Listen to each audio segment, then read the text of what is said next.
In this video, I will discuss various ways of defining color, integrating various symbols in HTML documents, and some interesting HTML tags.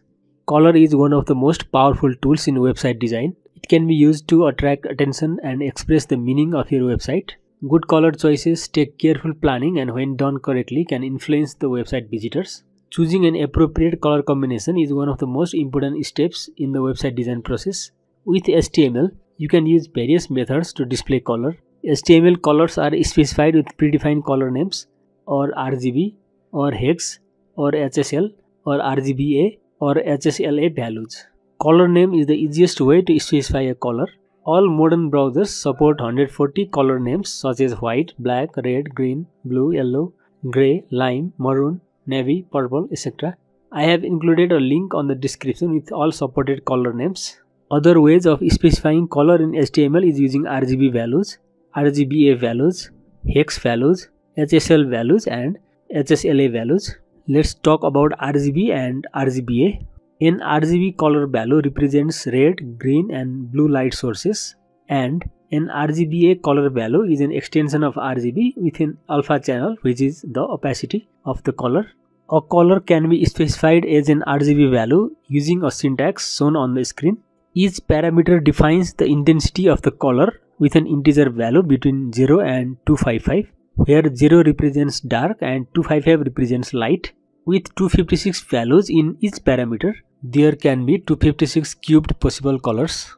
RGB with all three parameters set to 0 represents black, as all colors are set to complete dark, and RGB with all three parameters set to 255 represents white.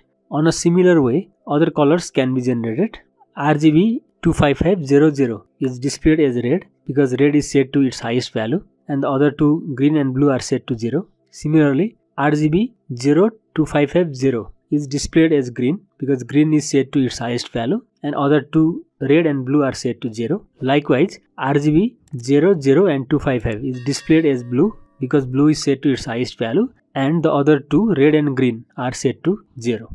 Shades of grey are often defined using equal values for all three parameters. Now let's move to RGBA. RGBA color values are an extension of RGB color values within alpha channel specifying the opacity for a color. An RGBA color value is specified with the syntax shown on the screen. Red, green and blue are the same as that of RGB and the alpha parameter is a number between 0.0 and 1.0. 0.0 represents full transparent and 1.0 represents not transparent at all. Another widely used technique to give color in HTML is with the combination of hexadecimal values that follows the syntax shown on the screen, where the RR represents red, GG represents green and BB represents blue. The values of RR, GG and BB are hexadecimal values between 00 to FF, that is same as decimal 0 to 255. The hexadecimal color value starts with hash symbol. Hash with 6 F's display white color and hash with 6 zeros display black color. Similarly, FF in red and all other zeros display red because red is set to highest value FF and other two green and blue are set to 0. FF set to green and all other zeros display green color because green is set to its highest value and the other two colors red and blue are set to 0. Similarly, blue set to FF and all other zeros display blue color because blue is set to its highest value and the other two red and green are set to 0. Another technique to set color in HTML is HSL and HSLA. HSL stands for hue, saturation and lightness. HSLA takes three parameters same as that of HSL and adds an alpha channel defining the opacity. An HSL color value is specified with the syntax as shown on the screen. Hue is a degree on the 360 degree color wheel.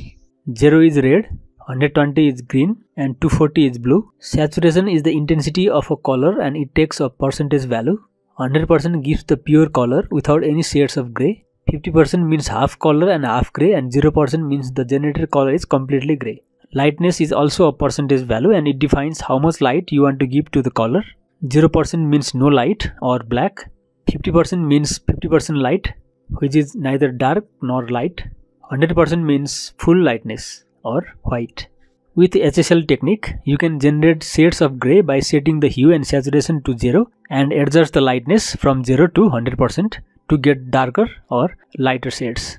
HSLA color values are an extension of HSL color values within alpha channel that defines the opacity for a color. An HSLA color value is specified with the syntax as shown on the screen. First three parameters are same as that of HSL, and the alpha parameter is a number between 0.0, which is fully transparent, to 1.0, which is not transparent at all. Now let's talk about font tag of HTML. You can use a font element to set font size, color and font face of the document.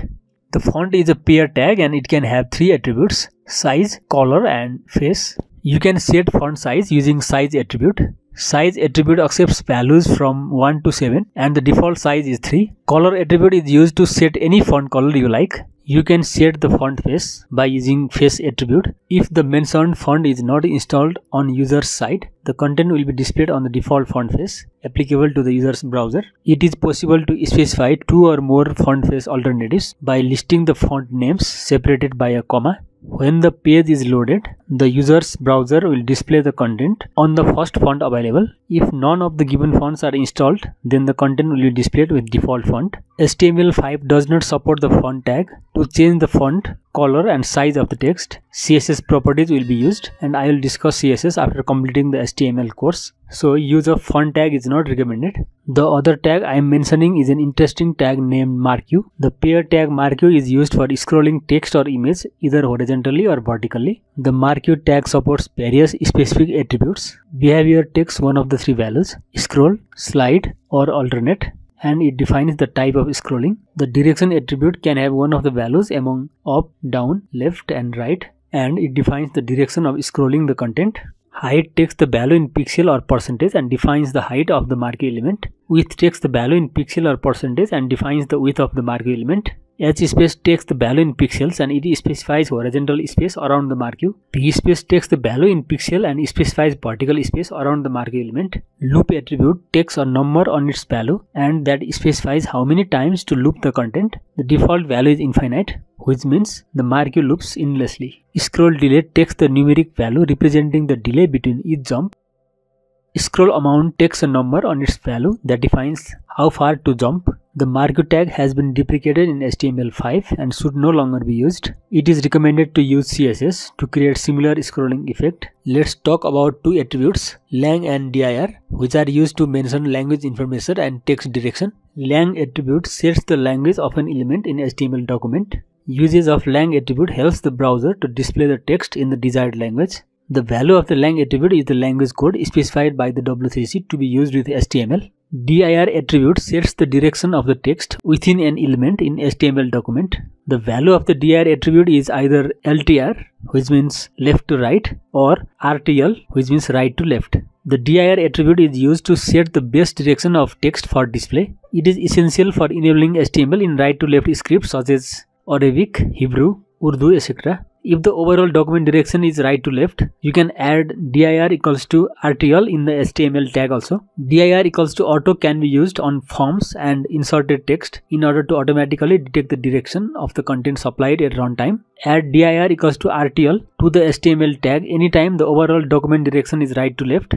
No dir attribute is needed for documents that have a base direction of left to right, since that is the default.